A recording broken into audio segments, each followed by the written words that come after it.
The crackle of the campfire was the only sound that night, the flames reflecting on the still water of my family's lake. My wife and kids were roasting marshmallows, their laughter floating through the cool air. This lake had been ours for generations, passed down with deeds older than any HOA that dared draw its fake borders. I thought we had finally found peace, until headlights sliced across the tree line and a shrill voice shattered the calm. "This is an HOA violation. You can't camp here." Out of the shadows lumbered Karen, her massive figure swaying with indignation, flanked by two board members clutching flashlights like they were weapons. She didn't hesitate. She was already dialing her phone, her voice rising. "Yes, 911. I need police right away. There are trespassers on HOA land, dangerous ones. Bring backup." I stood, my fists tightening. "This is my land," I told her, my voice sharp enough to cut the night. "This lake doesn't belong to your HOA. The deed is in my family's name. You're the ones trespassing." Karen smirked, her jowls quivering in the firelight. "Don't play games. We annexed this land into HOA jurisdiction. You can't camp, you can't fish, and you certainly can't light fires without our approval. Officers will be here soon, and when they arrive, you'll be the ones in cuffs." My wife gasped, pulling the kids close, fear in her eyes as sirens echoed faintly in the distance. Neighbors began to arrive, drawn by the commotion. Phones lit up, recording every word. Some whispered, others openly shook their heads. "She's lost it," someone muttered. Karen, hearing them, raised her voice even higher, pointing at me like a dictator condemning a traitor. "He's endangering the whole community with his fire. He's violent. He threatened me." The lies fell from her lips as smoothly as if she'd rehearsed them. My chest burned, but I knew the truth would burn brighter. I pulled a leather folder from my truck and raised it for all to see. "This," I said, flipping it open under the flashlight beam, "is the original deed, notarized and stamped. This lake and all the surrounding acreage belong to me. The HOA has no jurisdiction here." Gasps rippled through the crowd. Karen's face twitched, then contorted into a sneer. "Forgeries," she shouted. "You think a piece of paper will save you? The police know who to trust, and it's not some fraud camping on stolen land." That's when the patrol cars rolled up, sirens cutting through the tension, lights flashing across the water. Karen rushed to meet them, her voice dripping with fake fear. "Officers, thank God you're here. That mon is trespassing, threatening us, and endangering the neighborhood with illegal fires. Arrest him immediately before someone gets hurt." She looked back at me with a triumphant smirk, convinced her performance had sealed my fate. But the officers didn't move toward me. Instead, they scanned the scene carefully, noting the crowd, the recordings, the quiet campfire, and Karen's hysterical gestures. Then a voice came from the back, deep, calm, commanding. Captain Willis, head of the county sheriff's department, stepped forward. What Karen hadn't known was that Willis was not only an officer, but also my cousin, a man who knew the family deed as well as I did, because he had camped on this very lake since we were kids. He held up his hand. "Before anyone says another word," he boomed, "we'll be reviewing evidence. And from what I've seen so far, the only trespassers here are standing on the HOA side." The crowd erupted in gasps. Karen's face went slack, then twisted into rage. "No, you can't.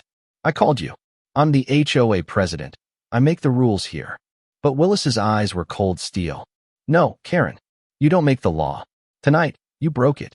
Karen's protests rattled the night like a broken siren, her bulky arms waving as if flailing could rewrite the law.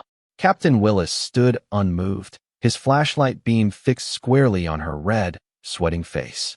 "Karen Whitmore," he said, his voice steady, echoing across the water, "you are trespassing on private land.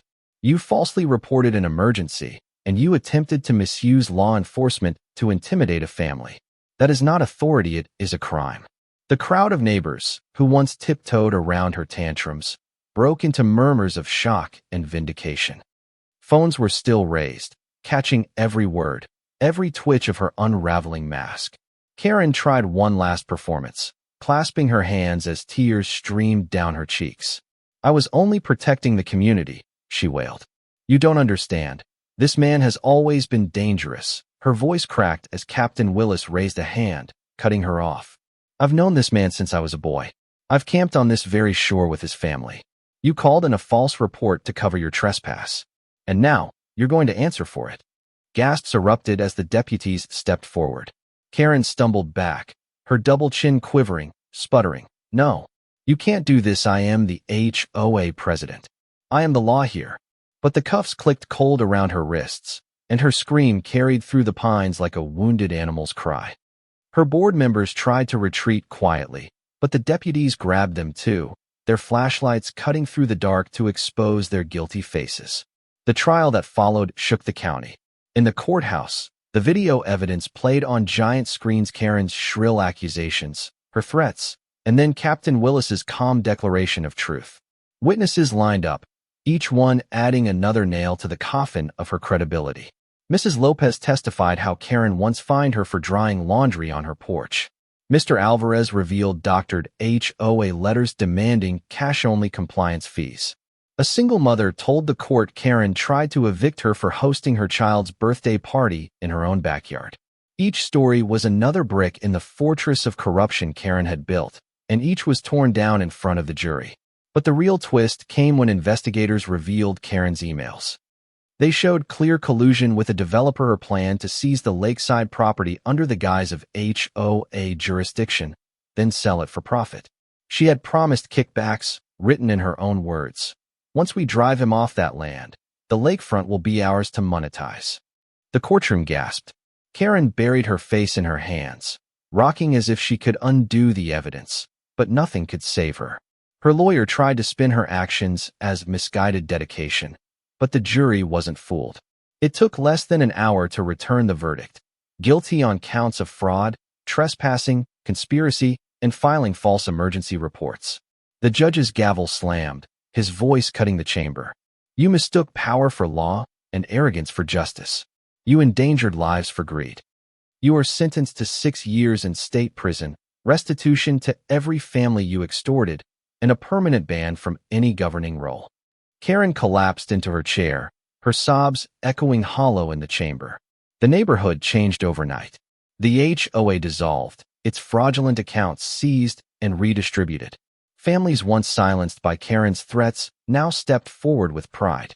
Gardens flourished without fear of fines, porches lit up with laughter and music, and children played freely by the lake. The land that Karen had tried to claim became more than just my family sit, became a shared sanctuary. I invited neighbors to camp by the shore, to fish at sunrise, to let their kids splash in the water.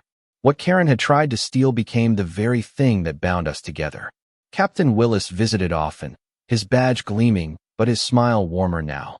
One evening as we watched the firelight dance on the lake, he said, "She thought she could weaponize fear, but you proved fear has no power when people stand together." His words stayed with me, echoing every time laughter rolled across the water. At the first community gathering after the trial, we set long tables near the lake, lanterns swinging in the summer breeze. Neighbors brought dishes, children chased fireflies, and Thomas, our quiet neighbor who once feared speaking up, stood and raised a toast. His voice trembled, but his words carried like thunder. For too long, we lived under her shadow. Tonight, we live in the light. This lake is proof we belong to each other, not to her greed. Cheers erupted, glasses clinked, and music played into the night. Karen had wanted ownership. What she left behind instead was unity. She had tried to use lies to break us, but in her collapse, we found our voices. She had wanted control, but gave us freedom. She had wanted fear, but gave us strength. And maybe that's the lesson carved forever into the still water of the lake. No deed, no title, no law belongs to a tyrant. It belongs to the people who live with integrity, who stand together when one of them is attacked, who refuse to bow to arrogance disguised as authority. So I leave you with this. When someone like Karen tries to twist rules, claim what isn't theirs, and wield fear like a weapon, what is the right response? Do you endure in silence? Or do you rise together and expose the truth? We chose to rise. What would you do?